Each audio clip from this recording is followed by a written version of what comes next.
All right, y'all, welcome to another episode of Transforming the Truth. Right now, I'm Taryn, and I'm sitting down with the awesome Lindsay. I'm so happy that you're here. Thank you for being here with me. Very happy to be here. Thank you for having me. Of course. As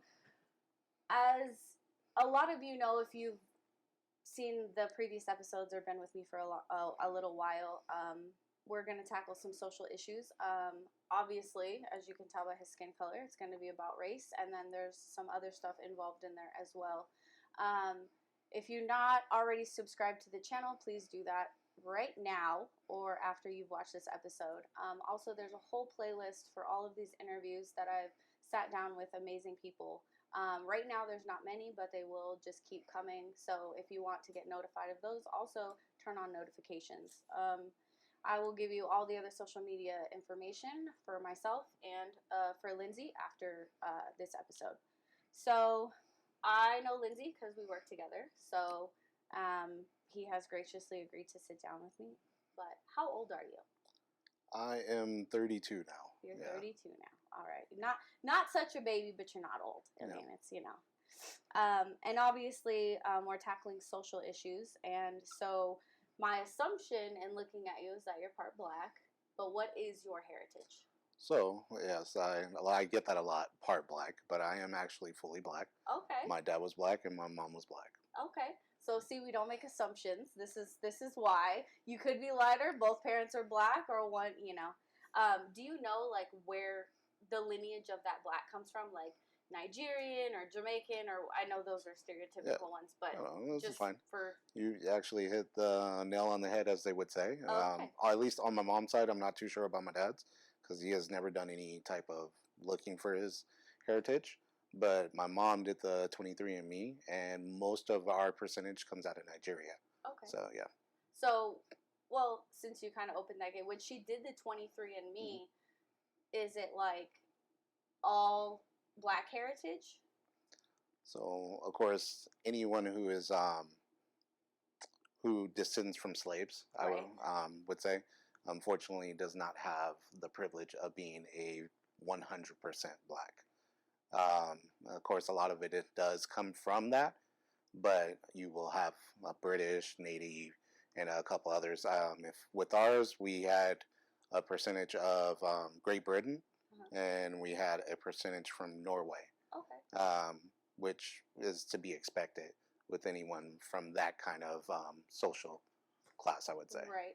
So, in saying that, because I've done so much research and I'm obviously doing more research as I'm sitting down and doing these interviews, you say that anybody with, you know, that descends from slaves or, you know, the slavery lineage is going to have some of that heritage within them. Now, do you know why? So, even as harsh as those circumstances or explanations might be, this is the type of stuff that I'm trying to get at. Definitely.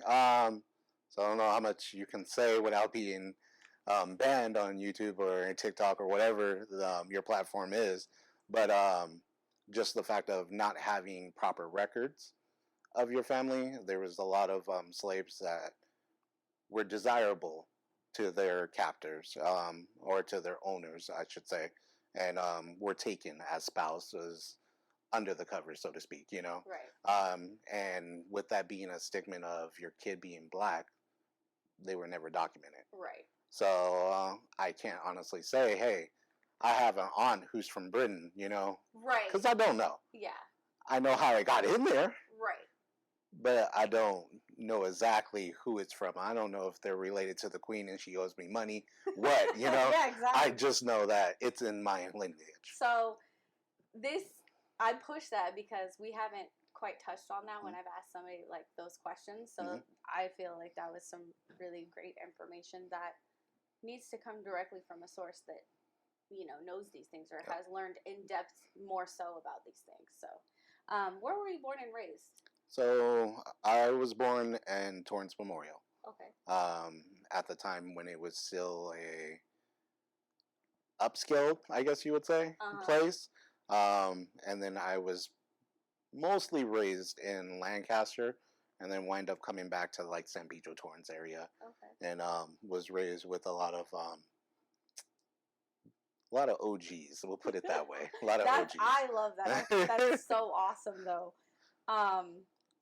So you were surrounded by other Black individuals for most of your life? I mean, aside from school and like being thrown in those types of situations. Family, of course, yeah. With family, I was surrounded by African Americans.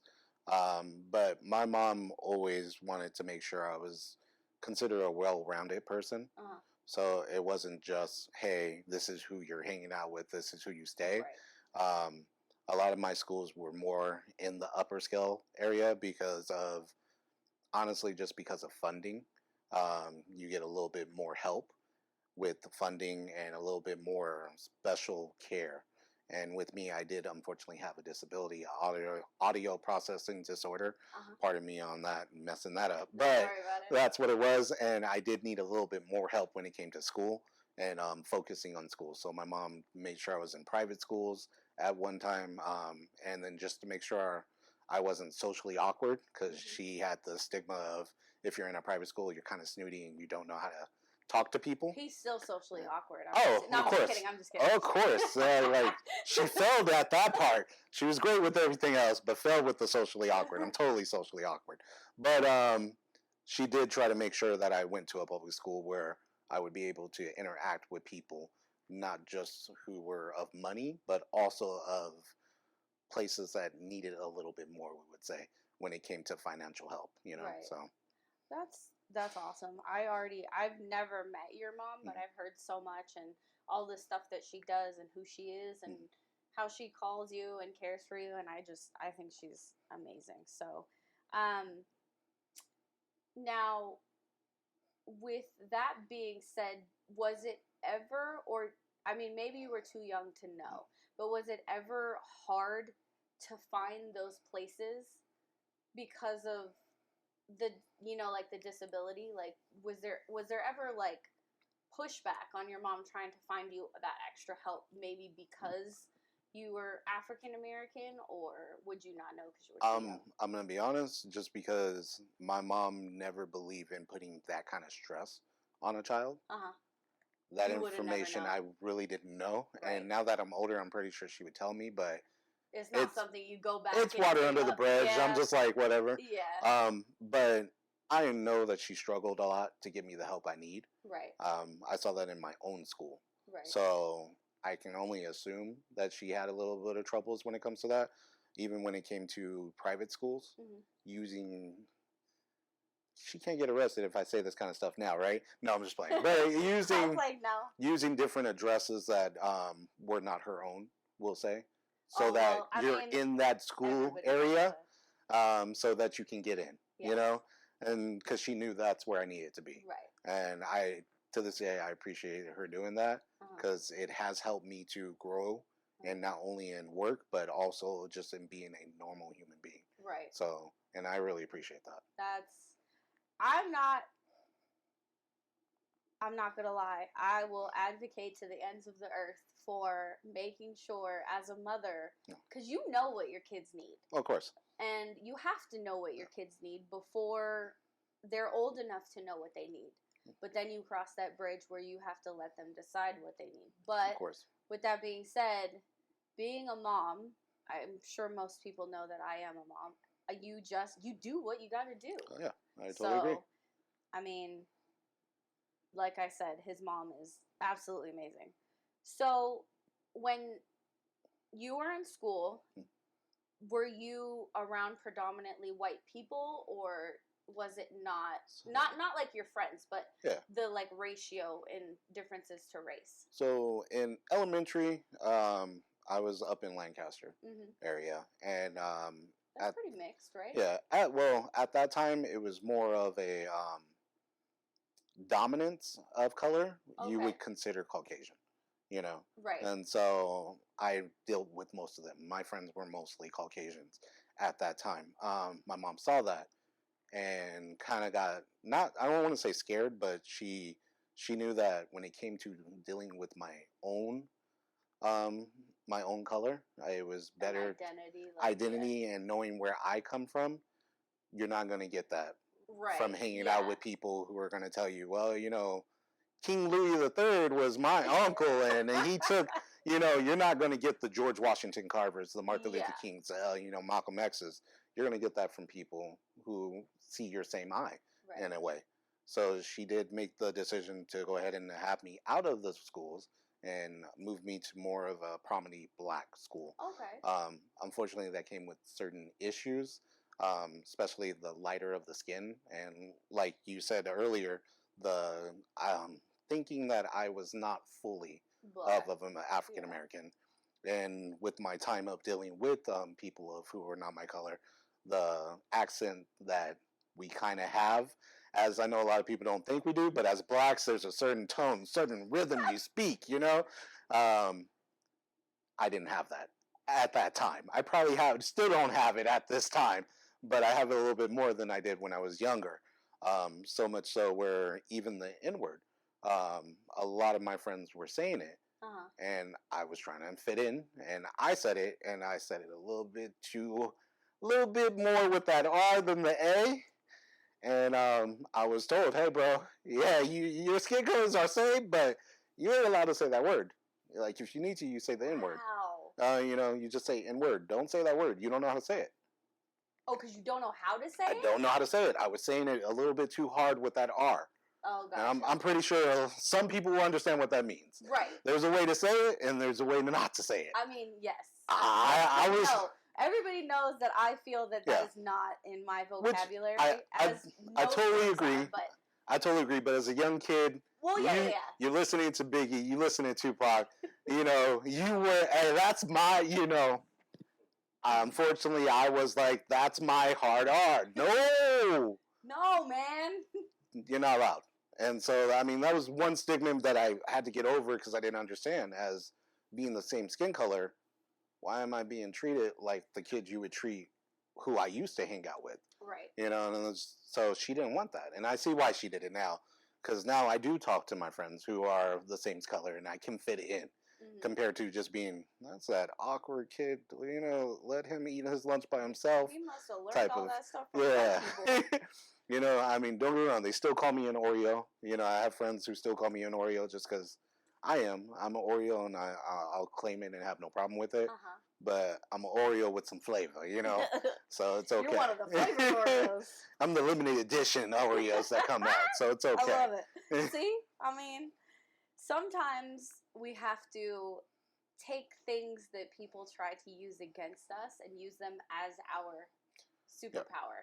And unfortunately, that sometimes comes with this really, I think it's like an internal struggle or like an identity struggle because you're like, I don't want to be labeled that, but if this is going to continue, I'm going to use this to my advantage. So which I totally agree. And kind of going back to that whole thing of what is your lineage? I can tell you I'm Nigerian. Right. Do I know what king, what farmer, or even what, what village drunk it was? If it was that, I can't.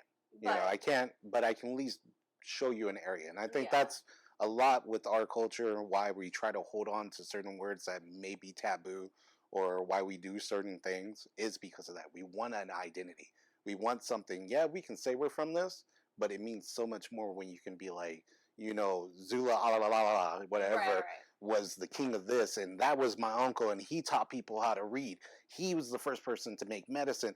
It gives you more inspiration. It gives you that inspiring to be that, like if you hear, hey, my uncle was the first to do open heart surgery.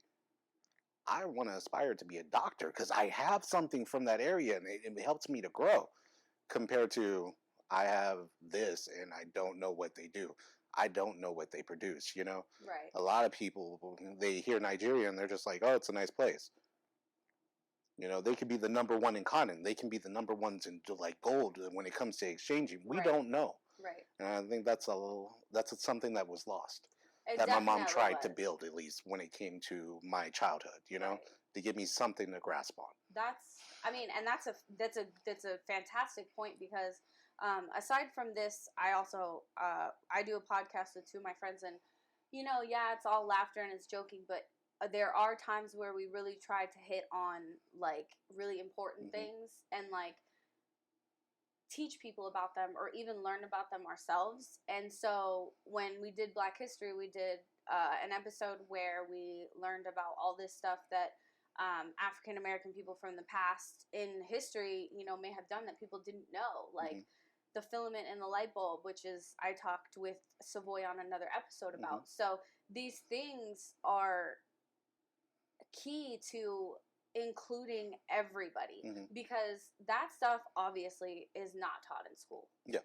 And when you're not taught stuff like that, not necessarily in school, which is consuming most of your life when you're a young child, you don't have anything to identify with. And I didn't go through that, but I cannot imagine what it's like to go learn history. All you see are all the kings that are white and all of these royalty that's white, and we did this war, and all you're learning about is how they effed over anybody that is Native American or anybody that has a darker skin tone, and it's just like, okay, so now I get to be effed over the rest of my life? No, that is the main point of why we need to be teaching history about all these other cultures, like Asian Pacific heritage. Like, we should be teaching that during that month in school. You know, Black history, it should be taught in school. It's not like, oh, it's Black History Month, you got to do a small paragraph report on this Black history person that I assigned to you. No, like, go decide, go dig it out, figure, like, you know, like, you need to have somebody to identify with. So the fact that she did that and made sure that that was key and prevalent in your life is, that's so vital and so important. But it should not be completely on the shoulders of parents, because the school system is definitely failing in that area. And I can only personally speak for LAUSD because that's where I've been and that's where my daughter is now, and you know, Southern California and stuff like that. But I'm assuming it's obviously not all around the U.S., because if it was, we wouldn't have some of the issues that we are still having today. Even though the newer generations that are coming up, I feel like, are getting better at, you know, recognizing these things regardless of skin color. But so I digress. This is what we're doing. These conversations are going to be, that's what that's for. Like, you need to understand why these things are important or why these things need to be done. So did you have any revelation of your skin color? Obviously, you did touch on that, but like when you were a young age, do you have any like specific memories or events that like may have happened that you really realized, like, oh? It was on both sides, and I think that's the sad part. I had experience with darker skinned kids, we'll say, who were African American, that showed me, oh snap, I'm not just black, I am light skinned black. Right. You know, and so now I realize what this means. And on the same spectrum, I had kids who weren't raised with the best intentions. We'll put it that way. Who, when they got mad at you, it was the N word as I don't like you word. You know, and it's like, oh, okay, well, all right, you picked the wrong one, because that word doesn't affect me like that. Because my mom made sure she taught me, hey, you know, this word, it's not you. You know, so when they did say it, I was like, who are you talking to? You talking to me? Is there somebody behind me? All right, cool. Have a good day, bro. Glad you feel like you could say it.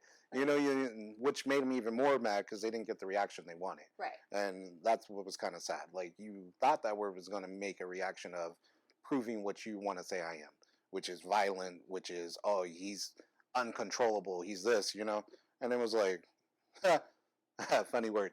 I got a word too. Forget you. Have a good day. Like, you know, like, and so it does suck. With the Caucasian side, there was this one boy who, nice to everyone else and just rude to me. And unfortunately, I was a very timid kid, we would say. I was built like a Mack truck, but I was a teddy bear, everyone would say. Yeah. And he jacked me. First time I ever got jacked was by a Caucasian kid. I really hope my black card doesn't get taken away, because, you know, I did get jacked by this scrawny, just little skinny Caucasian kid. And it was a limited edition Tasmanian devil jacket, Oh. basically varsity jacket that I Yeah. had, and I enjoyed it. And I remember I came home, and my mom was like, "Where's your jacket?" And I was like, I left it at school. And parents know, parents know when you're lying. Do not lie. They know. Even if you think you just You got away over, with it? you didn't. They Sometimes know. they pick and choose their battles. Exactly. I will tell you that. My It's mom, not. my mom chose to, choose that battle of, now you lying. Where's your jacket? Nope. Where's your jacket? And I had to tell her, hey, Right. this guy, he punked me, and he took my jacket. And of course she was hurt. One thing I did appreciate, my mom never just automatically, it's racism. She Well, tried, she tried to have me see the picture. Hey, you got jacked, and we need to fix this because it's not right. because we're not going to be able to fix that at Right. this time. And I remember my mom was 7:45 when the bus comes out there with me. Yes. Which kid is it?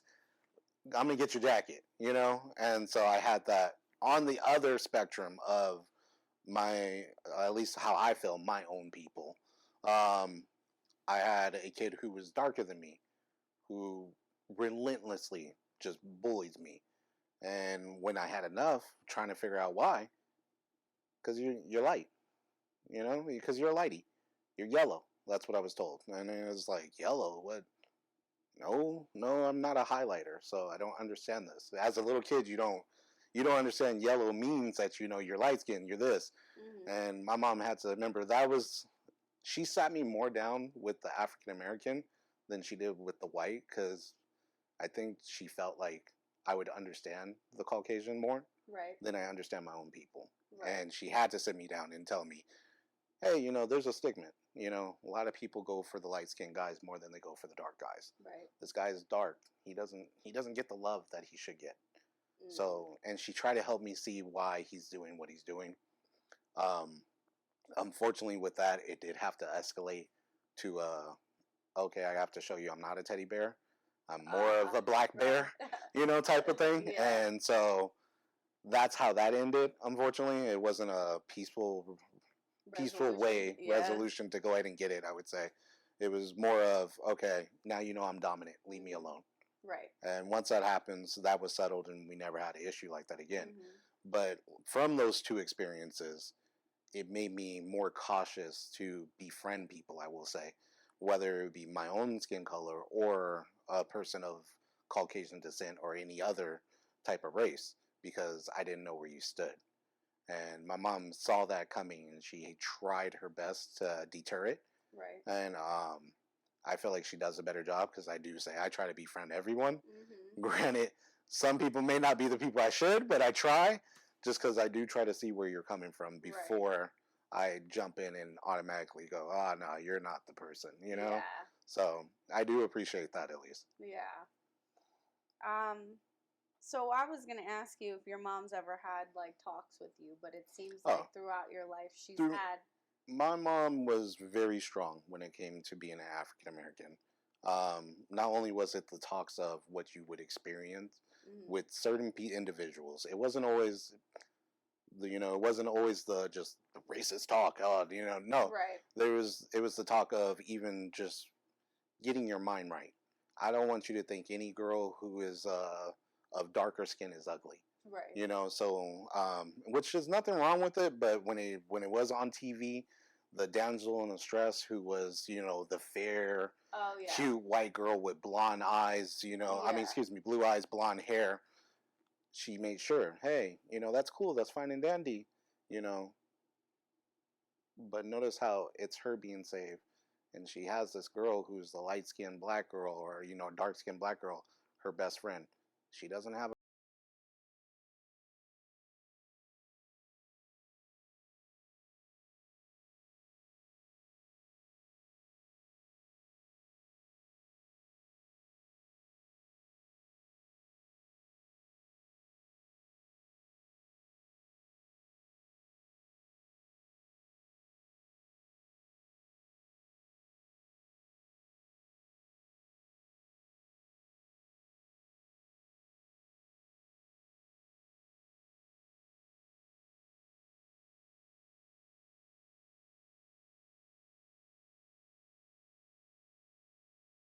went to my school. My mom was that type of parent. Go to my school, talk to my teacher. Hey, there ain't no one on here that my son can relate to. He's not doing it on Benjamin. Right. He's going to do it on George Washington Carver. I had no idea who he was, by the way. I was like, who? You did after that. Oh, of course. Yeah. So much so, my mom spent nights with me. Like I said, I had a speech impediment and a problem. So when it came to reading, it was hard, right. And she put in the hours. She's midnight, 2 o'clock in the morning. We're up on, at that time, the dial-up phone, trying to look on Google for George Washington Carver. What did he do? He made soap. Did you know that? Oh, he made peanut butter. Did you know that? He made this. Did you? Where, like, at the end of the day, I was like, hey, bro, that thing that you have right there, yeah, that's the black man did that. How about that? I bet you didn't know that. So, and she really tried to push that where I could grasp on people to look up to. Yeah, don't get me wrong. She loved Biggie. She loved Tupac. She loved the NWA. She loved all that stuff, but that's not just your only option. Right. Yeah, I love Michael Jordan, but that's not your only option. These are people that everyone expects you to be. Mm-hmm. You could do this. I remember HBO came out with a movie called Something the Lord Made. Okay. I don't know if you ever seen that, but it was talking about the very first African American who did open heart surgery. Oh, okay. And how he wasn't allowed to be a doctor. And it wasn't until about, I believe it was like 1970, if I remember correctly. Don't quote me on that. Definitely do the research because it's been a while since I watched it. But they finally accepted him in the medical. And he finally could have his picture up where all the other big medical guys who were Caucasian, he could have it up there because he was the first person to do open heart surgery. I just want y'all to know that was only 50 years ago. Yeah, and so I mean, it was just one of those things where you're just like, I wouldn't have known that without her. I honestly, when it came to doctors, if you asked me and told me to point to, you had different races out there, and you are like, point to the race that was a doctor. Black wasn't going to be the first, and it's going to be the old white guy. I'll be the first to admit it. Yeah. I wouldn't have pointed to that. I would have probably pointed to Indian, and Caucasian, maybe Asian. Like Black was going to be the dead last. And she really did open that door where it was like, hey, look, you see, he comes from nothing. You don't know. He may not have been able to speak well because they didn't teach us like they should have. He did this. Right. You can do this. So it always gave me that hope of, I'm gonna be something. I'm gonna do something. I'm gonna make something of myself. So, and I appreciate that because I had more to look forward to. Don't get me wrong. I do love the alleys, playing the instrumental beats and rapping with my cousins. But at the same time, that wasn't my only thought of. That's the way I'm gonna get out of here. Yeah. So, and I really did appreciate her giving me that gift. Yeah, that's pretty special. So. You also, what is your religion? So I am a Jehovas Witnesses. Okay. And so what does that mean, or what does it mean to you? So with me, we are Christians, but we believe in Jesus. I don't know what some people feel like we don't, but we do. We believe in Jesus. We believe Jesus is God's son, and God is Jehovah. That's where the Jehovas Witnesses, where we get the name. Okay. But with that, it came from having a humble beginning, kind of. With Jehovah's Witnesses, they don't believe in, cussing, sleeping before marriage, partaking into smoking, whether that be weed or cigarettes. Alcohol is fine, but in moderation. So overly drinking wasn't something, definitely no. And I feel like that did pave the way for me to be a little bit more humble in my ways. I'm pretty sure just how I'll ma'am, sir. Yeah. I actually think we had that problem when I first met you, ma'am. Do not call me no, ma'am. And I'm like, that's how I was raised. I'm so sorry. So I'll get that a lot, but it did help me to be the individual I am, where a lot of people at least look at me and they don't look at me and go, I'm worried about them. Right. It did help where it was a little more softer of a blow, Yeah. To quote Mary Poppins, a spoonful of sugar helped that medicine go down, So, and so I do feel like I'm very happy to be part of the Jehovah's Witness organization, and it helped me to be the person I am today. Okay. And so that's been your whole life, right? That I was raised in the truth. That is correct. My mom was not. She was. I'm sorry. I'm trying to get this right, Mom. I hope I do. Luther's Baptist.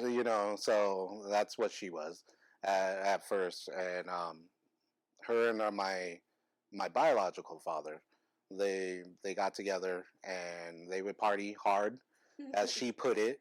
And when she found out she was pregnant with me, the party was done, and the party ended. And she was contemplating whether or not to keep or not. And a wonderful lady, Virginia, knocked on my mom's door. And my mom, she's the type. She's very book smart. She wants to know, And she asked her. She was like, "Hey, what is God's thoughts on a baby inside? What is the thoughts?" And she took her to the scripture, where it says God knows your part, and knows it, writes it all down. And after hearing that, she was like, "Oh yeah, I'm not getting rid of the kid." Yeah. As they say, the rest is history. And here's Lindsay. Exactly. So did your religion of being Jehovah's Witness ever mesh or conflict with your heritage? No, I wouldn't really say it like conflict. Mm-hmm. Mesh probably more, but not really conflict. Just because as Jehovah's Witness, you're supposed to see others as you would see your neighbors. You are supposed to be neighborly, love one and others, and all that other good stuff. And they follow the Bible, because that is God's guide to how to live, So with that, it was more of seeing people who I felt like this is how it should be, It doesn't really matter your color at the end of the day. What does matter is if you bleed red, I bleed red. Obviously, we're both humans, Right. And so, you show that love to a person. And in my congregation, that's what it was. You had people who were African American, who were Caucasians, who were Asian, all talking, who, hey, my best friend is black, or this person is going to my house. It wasn't that that fear, Right. Person coming to my house, yeah, it's a person coming to my house. Yeah. That's the end of the story, Yeah. It wasn't that, oh, well, I don't know if I should have them over, Yeah. So, and I appreciate that. So I felt like it more meshed with Okay. my skin color than I could say that it actually made any problems. Right. Has your religion, did it create any scrutiny for you growing up? Or was that like something you kept really just like private? Because I know it's not typical that people talk about this, and I know that if I were to go out there and ask people like, oh, what color do you see Jehovah's Witness as? And a lot of people are gonna say white, especially white male. I mean, but that's because everything portrayed in society that's what it is. At the end of the day, whatever you see on the TV is going to really make your judgment on how you feel in the world. Unfortunately, yes. That's just how it is. But no, I wouldn't say it caused a conflict too much.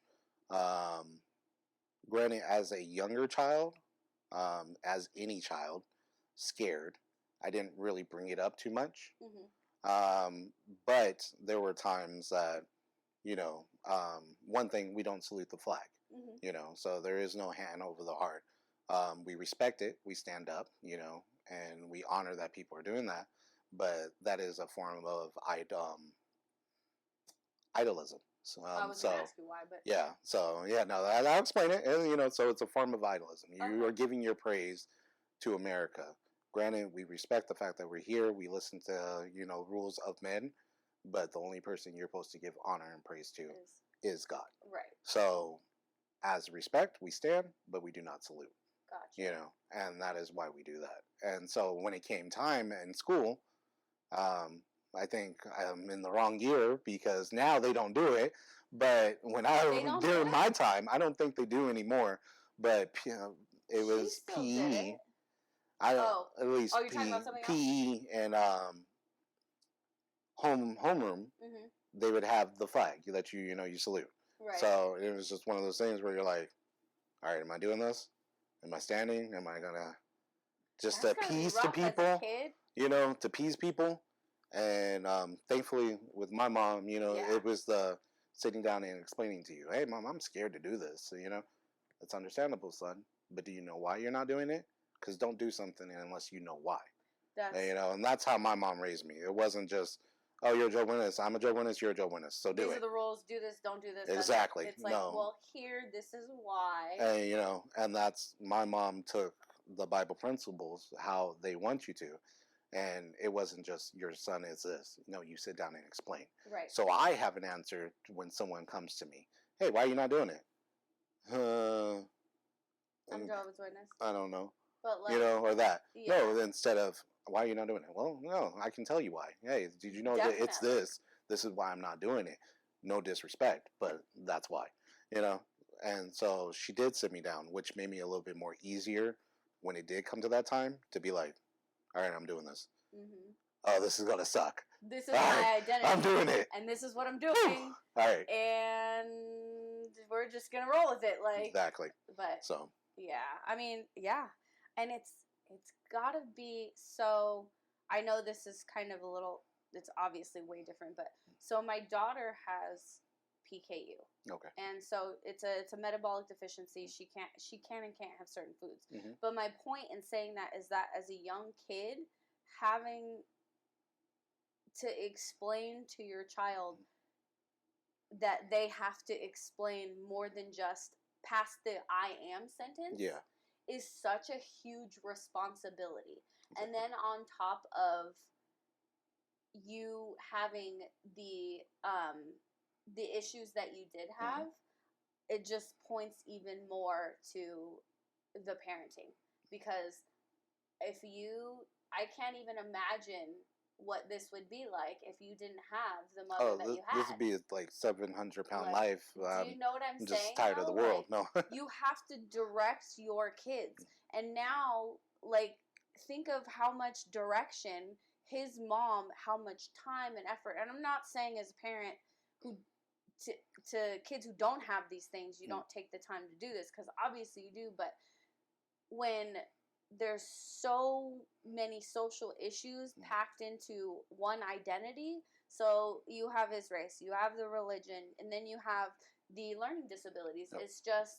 It's a lot of work. Yep. And to see this is got to make your mom just, it's all worth it. Yeah, at least I hope so. I mean, I feel like she does because she tells me, but, I hope so. So, but, yeah, it honestly, my mom was just raised that type where she knew your first few years, you're a sponge. And funny story, she always tells this story where she's driving and she winds up saying, I think it was stupid head or something like that, right? Nothing super bad, but this guy cut her off and she's like, stupid head. And because we all get mad in the house. Yeah, and I was in the back seat, and just the little 4-year-old, stupid head, and she just the look of fear. Aww. She was like, I remember just my look of fear of. That's when I realized you're gonna copy. Yeah. Whether I mean to tell you, whether I mean for you to see it, that's gonna be part of you, And she was like, right then and there, she was like, when it came to road rage, I cut that. Yeah, she was like, I didn't, just because of knowing who you are too. And she was like, knowing of you being an African American male, road rage is something you cannot have. Yeah. And if you see me doing it and thinking it's okay, when you're in your car by yourself, right, whether or not I tell you no, you're going to copy what I do. So I can see you. And she was like, I saw that fear because I saw you being, when you were older, being mad and it leading to other things, And so she was like, no, not my kid, And she was like, we're not going to do that. Yeah. So she cut that out. And I can only say when it comes to driving, I drive fast. That I can say I do. I do drive fast, but at least road rage I don't have as much. So. I mean, that's a great point. So what's something you love about your blackness? Oh, can't you tell? I mean, my hair, honestly, probably my hair is like number one about my blackness. Just because it gives me a sense of uniqueness, if that makes sense. So, like I said, I was raised by a lot of different areas. So, I was raised in the Caucasian, raised in the Black, raised in the Hispanic areas, a little bit of Filipinos. All of them had the same thing that I noticed, at least, and it was straight hair. Gotcha. So when I did step into a room, there was that. Granted, I don't like people touching my hair, but there was that whole. Okay, you got the curls, all right. So I really enjoyed my hair. I was like, it's something unique, something that you don't have. Yeah. Even if you try to imitate, you ain't gonna go ahead and be able to have what I have. So, and like I said, my mom always made me to really enjoy that, not look at it as a negative. Right. You got that hair, Lindsay. So I enjoyed my hair. That's amazing. And so that's one thing about me. Granted, going to the beach and not putting on sunblock is a plus as well. I enjoy that. But I also enjoy where I come from, the people and their struggles, My mom just making sure, because of being a Jehovah's Witness, we normally don't try to degrade women. And so it was a life lesson for that. But it also was a life lesson of, hey, because of your skin color, you want to be careful of doing this. She did show me Emmett Till. And she showed me the picture of Emmett Till, the one that was posted in the news because the mom wanted it to see, so they could see what they did to her baby, Right. So she was that mom to show me that, where it was like, this is the worst case scenario. This, you need to understand, can happen. Right. This is why I'm telling you, and I'm trying to show you not to do this. Right. Don't subjectify women. Don't, it's fine, your friend's cool, but this is why. Right. And she always did that, whether it be just, I have a problem putting on my seatbelt. She was that mom. These are the pictures of people without seatbelts who have flown out the window. This is why. Please listen. If it was have to shock me, then it had to shock me. Right. But I know to put on my seatbelt. Yeah. I know to be respectful to people of the opposite sex, just because, I know the consequences. Right. Which I really do enjoy. But that history, that is what I'm proud of. Yeah. I'm proud of the, Malcolm X. Whether I agree with his rules or not, I'm very proud of it. Right. Because I know where you came from. I'm right. proud of Martin Luther King. Whether I agree with that issue or not, I'm still proud of it. I know where you came from. Rosa Parks taking that stand like she did. Condoleezza Rice, maybe not on the same level, but I appreciate where you came from. Even Obama, where it was just like, man, you struggled. You up in Detroit. You up in here. You doing here, man. So it helped me to know that, okay, that history is not just muddled with, you could probably be a rapper. You could probably be a basketball player. Probably. No, there was also that joy of, you can be a multi-millionaire business person who makes clothing lines, right? Mm-hmm. You can be Damian Dash. You don't got to make the music. You don't got to be the rapper. You could be the person who produces the rapper. Right. So it helped me to really look and think outside of that box of what do I want to do? Yeah. So, what's something you love about being Jehovah's Witness? So, honestly, the privilege of looking like I'm young. No. I was like, wait a minute. No. I was like, you do, but wait, how does that apply? What do I mean by that is because overly drinking, smoking, those things do tear your body down, whether you know it or not. Staying away from those things has helped my looks to be half decent, I would say. No, but I have my looks looking at least young because I haven't to partake in those things. Also staying out of trouble. Yeah. Like I said, when I was in middle school and high school, I went back to San Pedro, Wilmington area. Shout out to all the Wilmington people, Carson and all that. But those areas were now considered to be Compton, because at that time Compton was being gentrified, and so they were pushing them out and further away. so a lot of them came to those areas. So you had more of like, you know, the West Side Weemas, the East Side Weemas, like Mexican Mafia. You had the Long Beach Crips on the other side, you know. That you one know, still cracks me up, but yeah, you know, I mean, you had all these different people who were looking to recruit, we would say, right. you know. And it helped me because I knew my religion, taking a life, you know, partaking in drugs, da da da. No, that's not for me. Right. So it helped me to stay away. I didn't always get the way I wanted it, but it did help me to stay out of that lifestyle that could have lead me to be interviewing a Tombstone more. You know what I mean? Funny story on that where my school's colors were red and black. Oh God. Unfortunately, in that area, that is a terrible idea. Yeah, the gangsters in that area were not red and black. We'll put it that way. They were definitely blue. Yep, and they let me know, hey, bro, you with the wrong colors. And granted, at that time, I was in middle school, and yes, that was my response. Sir, I'm just going to school. School spirit. You know, like, hey, bro, you're gonna get a warning. They told me, you're gonna get a warning. Don't do it again. I'm gonna wear a hoodie over this every day until I get to school. No, and that was the thing. I never had school spirit again after that. I was like, oh my God, see, that's idiotic. Why would you have me have a color that's gonna get me hurt? Because I'm trying to show school spirit. Like, you didn't think this through? But they did. You know, later, hey, bro, you said you were just going to school. We can protect you. Come to our game. Ooh. You know, and I had to seriously look at him and be like, sir, I'm one of Jehovas Witnesses. I'm not doing that. You know, and I had my little Bible at the time, little Bible that I had, you know, so you had this little middle schooler, let me pull out my Bible, sir, and show you why. Hey, bro, get on. We ain't trying to hear none of that. Get on. All right. You know, and so, but it was a protection, you know, whether or not I don't know what the outcome could have been with that, if I didn't have that Bible, if I didn't say that, you know, because I'm telling you no. And normally everyone knows with a no is a, well, if you ain't with us, you against us. Yeah. With having that base of, hey, this is my religion. It's, you know, I'm not for anybody. Right. I'm not going to join any gang. Yeah. You know, so it's not like I'm saying no to you and I'm going to go over here. Like, yeah. No, it's just no. It's just a straight no, which probably helped me or even saved me where their response is just get out of here. You're good. Right. You know, compared to, all right, bro, you get in a beat down. You can go ahead and go home with a bloody nose. You know, like that.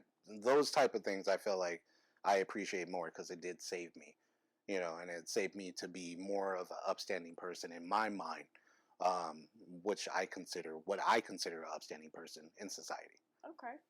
And that makes a lot of sense. I didn't even think about that. Is there something you wish people knew about being black?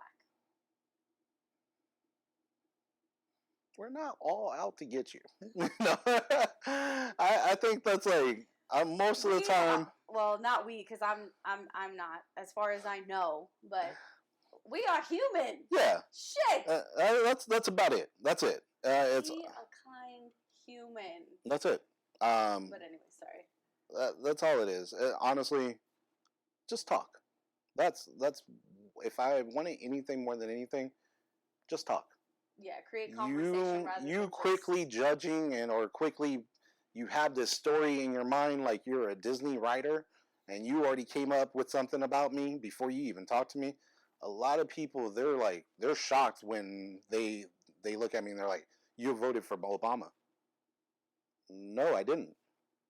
We take a stand of neutrality, you know, with being a Jehovah's Witness. I don't vote. Oh, okay. You know, if you sit down and talk to me, you would know that. Compared to making that story of, oh, he's black. He obviously voted. You know, and it's like, well, honestly, it's not even my black side why I didn't vote. Exactly. It's this why I didn't vote. Right. But I still didn't vote, so don't judge me. You know, like, I think that's probably the biggest thing. I wish more people would sit and talk instead of making a story up. Yeah. And already making your mind. I'm pretty sure you know, because when we were at work, I play country. Yeah. You know?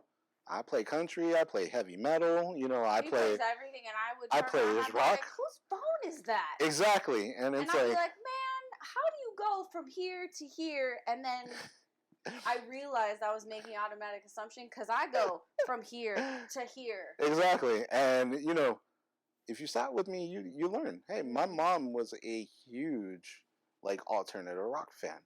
She loved R&B and rap. Don't get me wrong, but she loved alternative. She loves music. Period. Yeah. You know, so my just listening to everything comes from her. Her love of music and always playing, you know, Peter Gabriel and then jumping to Biggie Smalls, you know, and then going back to the Police and then jumping over to, you know, to Tony and Tony, you know, like. Yeah. But these are things you don't know if you just jump to conclusions and assumptions and deter yourself from communicating with other people. Exactly. And I mean, not to throw anybody's name under the bus because I don't want you to judge them, so I'm not going to. But there was an incident with a coworker. I'm not going to even say where because I don't want you to think it was from our place. So just a coworker. No, and I was in a car with them, and they had Power 106, which don't get me wrong, it's a very good station. Shout out to Power 106. Support me, you know, sponsor. No, I'm just playing. Very good station, but still wasn't the music I listened to. And he's sitting here and he just has this look of disgust, and I'm just like, yeah, bro, what do you listen to? Actually, I listen to, you know, 98.7 alternative rock. Oh, dude, on, bro. That's my place. I listen to that while I'm coming to work. What? Oh man, I put this on because, you know, I thought, and I'm like, wow, bro, you sit here. Are you kidding me? Yeah, it was like when we were driving for a good hour or two of just you listening to this music that you thought without even like, why wouldn't you? And I'm just like, whoa, bro. I looked and saw the just horribleness on your face where I'm like, you put yourself through so much pain instead of just saying, hey, bro, I listen to this. Maybe we can find a compromise. What do you listen to? Because I would have told you, cool, I listen to that too. Put it on. You know, I think that's the biggest issue. It was just not understanding people and not wanting to take that step. If you're willing to take that step of getting to know someone, a lot of the issues that you would normally have would be erased. Oh yeah, for at the end of the day. And that's my main goal with this, is that it's to erase those assumptions, because assumptions are the mother of all screw ups. I really want to say the F word, but I'm not. Please don't. So it just you got to stop assuming, and I want to open these things for dialogue and conversation and people to reach out to each other. But I do have two more things. Yeah. What's something you wish people knew about being Jehovah's Witness? Pretty much the same thing. The same thing. Just talk. Don't assume. I have had people. I never assumed. I've asked him so many questions. Yeah, which I appreciate. And I'm like, well, we're at work. Maybe I should not do this at work. I remember the first time you did it, I was like, thank you, because I'll explain it. Just ask me. I don't know anything about it. You know? I think a lot of the times people are assuming, hey, you don't have no fun. That's my favorite one. What? You guys don't have no fun. You don't do birthdays. You don't do this. You have no fun. Have fun. And I'm like, actually, hold up, bro. We're allowed. We're allowed to do graduations. You know, we're allowed to do anniversaries. We have gatherings whenever we want. Yeah, like I don't. How's that not having fun? You know, you know, these things aren't necessary to have fun. Yeah, and then just the whole, you guys can't drink. I have heard that one a lot. And you can't drink. As I take my vodka shot right now, I can't drink. Okay, yeah, cool. No, I can't overly drink, but you shouldn't overly drink anyway. Exactly. So. But if you're that type of person, okay, yeah, I wouldn't probably hang out with you to begin with. But you know, I can. You know, and just coming to at least understand. I'm not going to say, hey, you know, I'm going to get you to come to Jehovah's Witnesses. No. I might consider it. No. You know, and if that is the case, then that is the case. You know, and that's what how Jehovah's Witnesses believe. We believe God draws you to Him. So if it is that, then it's God drawing you to Him. Right. We're not here to convert you. Sorry, not.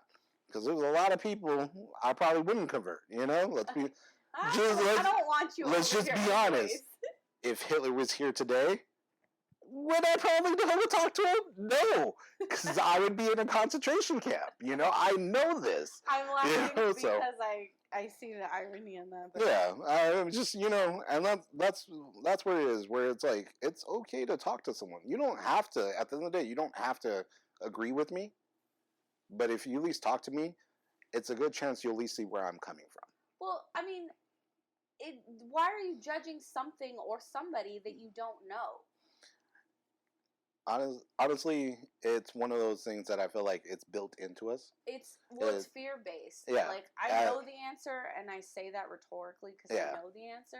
I think it's more of just, it goes with that whole, when you're drawn to your own people. Because let's be honest, I feel more comfortable in a black setting than I probably would in a white setting. That's just anybody. But in that white setting, the difference between me and another person, they're ready to walk out and no, I'm not going to try. And I would go up to someone and be like, all right, let's see if we can find common ground, And I think that's the thing that makes it where we're so scared and we're so quick to just I'm going to just judge them instead of talking to a person because we haven't taken that step of, hey, let's sit down. Let's see where you're coming from. Mom, your mom beat you? My mom beat me. Glad to hear we're on the same page, like. With that being said, I actually think I'm going to do a video on fear-based reactions, which leads to assumptions and whatever, but that's a whole nother topic. I do have one last thing, which I ask everybody. Okay. And as you know, that this is obviously to create a forum and open up conversation and be able to talk to each other, ask questions openly without judgment and so on and so forth. But it's also to hopefully try to highlight organizations that are also working towards this change because I'm obviously, small change for now. So did you pick an organization? Jehovas Witnesses, the Jehovas Witnesses probably would be most likely. JW.org would be definitely what I would just offer up. Right. Is you have a free online Bible there. Okay. There are other tools, and it's not just God on that website. It's also tools on how to stop depression. And it has nothing to do with God. It's literally, hey, these are tips that could probably help you. Right. Get more exercise, drink plenty of water. Yeah. So I appreciate that because it is some stuff based in religion and based on God, but not all of it's like that. There's more just interactive to help society, basically. Okay. So as I do with everything else when I post this, I will add that link below for that website. And how can people contact you? What is your Instagram? So my personal Instagram, I'm sorry, I'm not going to give that because that's for my true friends. Let's say people that I actually know and I have face-to-face conversations with. But if you want to, even if you want to just tell me you don't like me, I'm fine with that. Don't do that. I will come for you. No, she won't. I'll be fine with it because I'm not going to tell her. But it would be lttmicrofilmllc. That is where you're going to find me. That's where you're going to find at least my little home business that I'm doing for photography. That's where you're going to see just the pictures I post on my photography and all that. Yeah, that'll be below as well. That is all I have. Is there anything else that you want to add, say, take away, shout out, anything? Oh yeah, shout out to Little Ray Ray. Free my no, I'm just playing. No, shout out to everyone out in this world. I know that the times that we're living in are very difficult and hard. And truly we're looking for hope. I hope that you find it, and I hope that whether it be in religion or anything else, that it does well for you.